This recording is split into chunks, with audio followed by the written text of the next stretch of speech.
Hindi siya katulad ng ordinary sponge. Kasi ang ordinary sponge, pag inangat mo yan, nagtutulo. Samantalang dito, hindi ito magtutulo. Na kahit pumunta ka ng sala, kusina, hindi siya makalat. Kapag binigaan mo siya, doon niya lang ilalabas yung tubig na inabsorb niya. Kung baga sa akin yung tulog tsaka yung pakinabang, yung dinedemo ko, para malaman nyo kung saan gagamitin. Kasi kung walang magdedemo nito, hindi nyo rin malalaman kung saan mapapakinabangan. Halimbawa, supayan, kama na basa. Kung saan yung part ng basa, ilagay mo siya. Makikita mo yung tubig na nakalagay sa kanya, mag-level down. Ibig sabihin yun, pinisisip-sip niya pataas, di ba ma'am?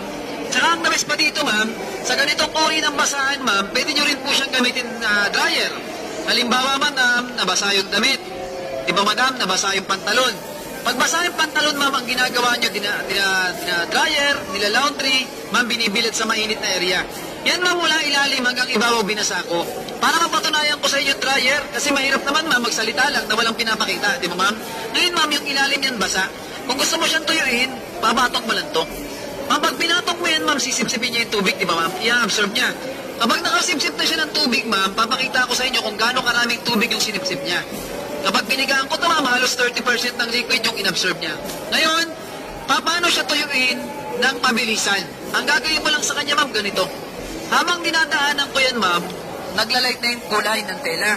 Ang ibig sabihin yan ma'am, dahan-dahan niya na pong tinutuyo yung tela. Ma'am, assuming ma'am, damit to. O kaya ma'am, pantalon. O kaya ma'am, t-shirt, sando, blanket. Habang ina-apply mo siya, ma'am, dahan-dahan niyang tinutuyo. Ma'am, okay lang ba hawakan mo? Ipil mo lang. Bago yung kabilang side. Di ba ma'am? Alam mo kung magkano to ma'am? Dati siyang 299, 100 lang. Ma'am, ginamit ko siyang dryer. Ma'am, especially ma'am, pwede mo siyang gamitin pamunas. Ma'am, pag sinabing pamunas, ang hahawakan mo dyan ma'am, basahan. Ginagawa mo ma'am sa loob ng bahay nyo ma'am, yung kinagisnan nyo, pupunasan, sabay pipigaan.